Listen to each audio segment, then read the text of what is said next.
In the heart of New York City, the night was filled with the usual cacophony of honking cars and distant sirens. Yet, amidst the chaos, a sinister silence blanketed the penthouse of the opulent Crescent Towers. It was here that Detective Alex Carter received the call that would lead him into one of the most perplexing cases of his career.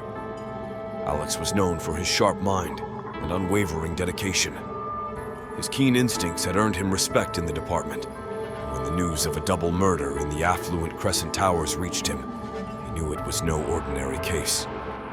The victims were James and Emily Kensington, a wealthy couple with a seemingly perfect life. James was a prominent businessman, and Emily a renowned philanthropist. Their lives were the stuff of society magazines, but behind closed doors, secrets festered. As Alex arrived at the scene, the doorman, a middle-aged man with a pale face and trembling hands, led him to the penthouse. The living room was an eerie tableau of luxury and death. James lay sprawled on the marble floor, his eyes wide open in a final expression of terror. Emily was found in the bedroom, her lifeless body draped over the bed, a single bullet wound to the chest. The crime scene was meticulously clean, no sign of a struggle or forced entry. Alex's eyes darted around, searching for any clue that could hint at the murderer. He noticed an overturned chair near James's body and a faint smell of cologne in the air, one that didn't belong to James. The investigation quickly gained momentum. Alex's team combed through the couple's history, looking for enemies, financial disputes, or personal vendettas. They interviewed friends, family, and business associates, but everyone painted the same picture. James and Emily were loved and respected, with no apparent enemies. However, Alex's instincts told him that something was amiss. He delved deeper into their lives, scrutinizing their financial records and correspondence. It was during this search that he discovered a series of encrypted emails exchanged between James and an unknown individual. The emails hinted at a clandestine deal, something worth killing for. Alex's next stop was the couple's lawyer, Marcus Whitman. A shrewd man in his late 40s, Marcus was visibly uneasy during the interview. His answers were curt, and his eyes shifted nervously. Alex sensed that Marcus knew more than he was letting on. "Mr. Whitman," Alex said, leaning forward, "I need you to be honest with me. What was James involved in?"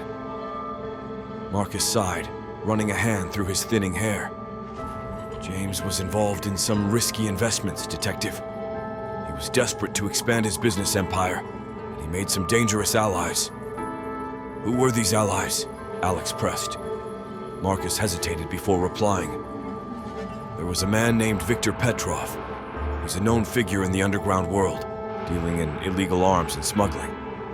James got entangled with him, hoping to strike a lucrative deal." Armed with this new information, Alex focused his attention on Victor Petrov.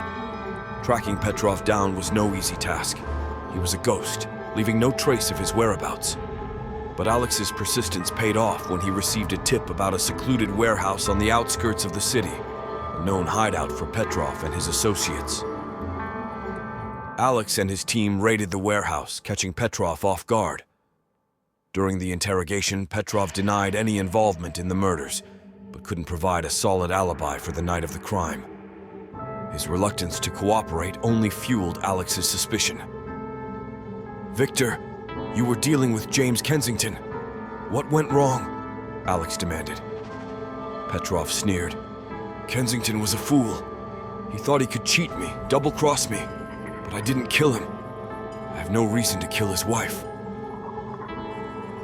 Alex knew he needed more evidence to link Petrov directly to the murders. He revisited the crime scene, this time with a fresh perspective. As he examined the bedroom where Emily was killed, he noticed something he had overlooked before: a faint imprint on the carpet, barely visible to the naked eye. It was the shape of a footprint, too small to belong to James or Victor. The discovery of the footprint led Alex to reconsider his initial assumptions. He ordered a thorough analysis of the print, which revealed it belonged to a woman. This revelation changed the course of the investigation. Who was this mysterious woman, and what was her connection to the Kensingtons? Alex dug deeper into Emily's past, uncovering a strained relationship with her younger sister, Laura. Laura had always lived in Emily's shadow, struggling with envy and resentment. She had distanced herself from the family, but recently there had been attempts at reconciliation. Laura was brought in for questioning. She was visibly nervous, her eyes darting around the room as she answered Alex's questions.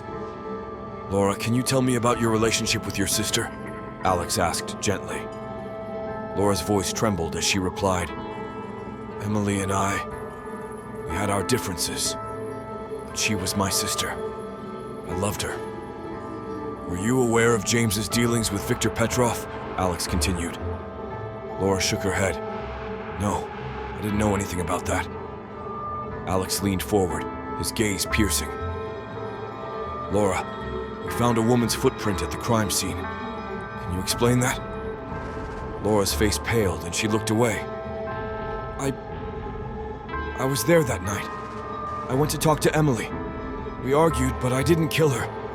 I swear." Alex felt a pang of sympathy for Laura, but knew he had to press on. "Why didn't you come forward earlier?" Tears streamed down Laura's face as she confessed, "I was scared. I thought no one would believe me, but I didn't kill her. I didn't kill either of them." Alex believed her, but there was still a missing piece of the puzzle.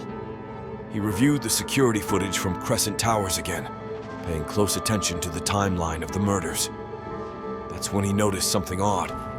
A maintenance worker entering the building shortly before the murders, but never leaving. Tracking down the maintenance worker, Alex discovered he was a former convict named Eddie, who had recently been released from prison. Eddie had a history of burglary and assault, and his presence at the scene couldn't be a coincidence. Eddie was brought in for questioning.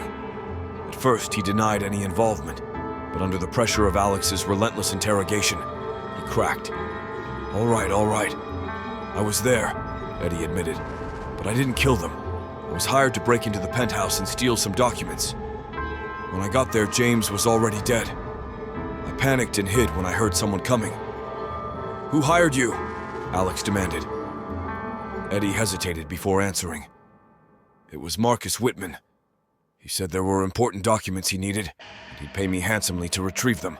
Alex confronted Marcus with Eddie's confession. Marcus's facade crumbled as the truth came out. He had orchestrated the murders, hoping to cover up his own embezzlement from James's business. When James discovered the theft, Marcus had no choice but to eliminate him and frame Viktor Petrov to divert suspicion. Emily had been an unintended casualty as she stumbled upon Marcus during the act. Desperate to silence her, Marcus had killed her too. With Marcus's confession, the case was finally closed. Viktor Petrov was cleared of the murders but faced charges for his illegal activities. Laura, though devastated by her sister's death, found solace in knowing the truth had come out. Detective Alex Carter stood in the penthouse one last time, reflecting on the complex web of deceit and greed that had led to the tragic deaths of James and Emily Kensington. The echoes of silence that once haunted the penthouse were now replaced by a sense of justice served. As he walked out into the bustling city, Alex knew that in his line of work, the echoes of the past would always linger. But it was the pursuit of truth and justice that gave meaning to his relentless quest. And so, the case of the Kensington murders became another chapter in Detective Alex Carter's storied career, a testament to the fact that even in the darkest corners of human nature, the light of truth could always shine through.